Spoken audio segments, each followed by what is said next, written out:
If you are a homeowner, you may have thousands of dollars locked into your house that you're not even aware of. So it's been there all along, but you just didn't know where to look. Okay, I have done this 3 times.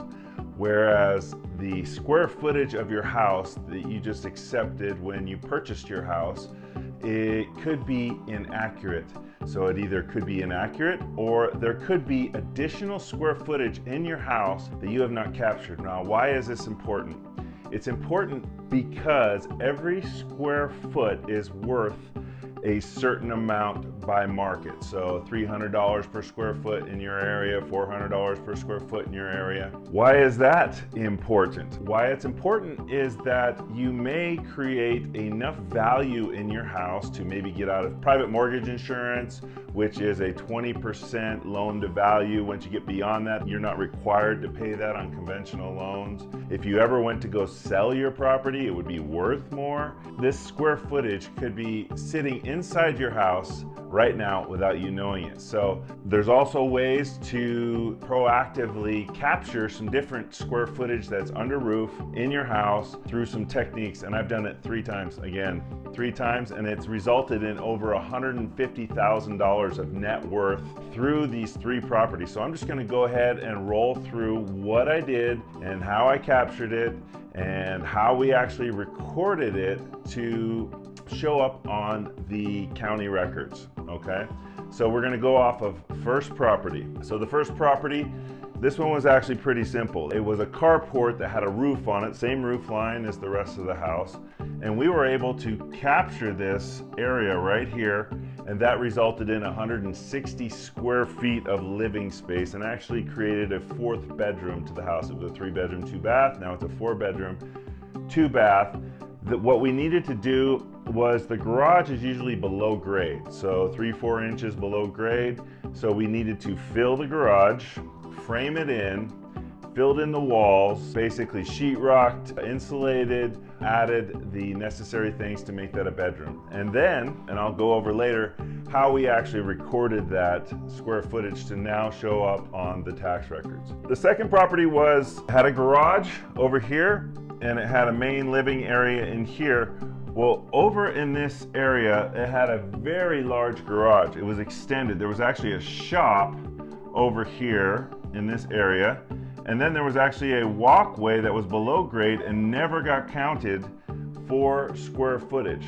So when we reconfigured, we basically captured this area back here and made a bedroom. After filling in this concrete, brought that up to grade, created a room back here. We were able to capture 264 square feet.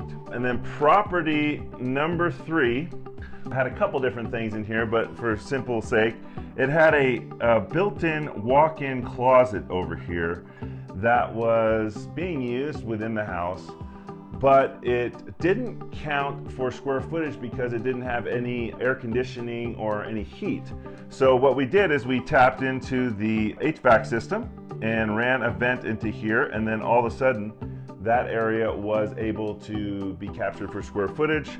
There was also a small area in here that used to be a covered porch that got framed in at some point. So we were able to capture a little bit here. And then there was a laundry room closet right here that we actually relocated into the garage. So we moved the washer dryer laundry room into the garage. And so all of a sudden we were able to capture this square footage inside the house, opened it up. So that resulted in 96 square feet. So if you add this up, we went from, in the property number 1, we went from 1248 to 1408 square footage overall. And so that was 160 square feet times $344 per square foot is the current rate. And so that resulted in $55,000 in additional value to that home. And residential real estate is determined by dollars per square foot on comparable properties that sell in a general area. So the second one was, through all this square footage, we were able to capture 264 square feet times 314 in that area, and it resulted in $82,000, almost $83,000 in value, just by capturing it, making it compliant with what counts for square footage. And then property number 3, where we took in the walk-in closet, captured some different little pieces, a couple little pieces here when we're doing a remodel. 96 square feet times $380 per square foot, which resulted in $36,000 in equity. Now, how do you actually do this? It would be, go right now, measure your house. You can measure the exterior of the house to check it against what your current square footage is on the tax code county files.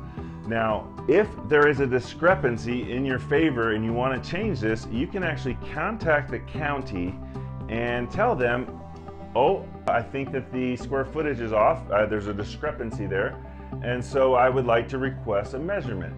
They will come out and measure the square footage. Why would the county want to have more square footage?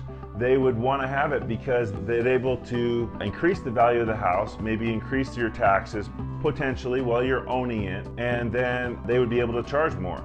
So when the actual property goes to sell, you have it on record that the square footage is what it is according to their measurements. I can show you online if you want. I have the data with the county records to show each one of these, and we could even dig into the actual moves that we made. But I wanted to go over this, that there are thousands of dollars that are probably locked into your house right now. You may not even know about it. So I'm Michael Vallee, your local realtor. All the best.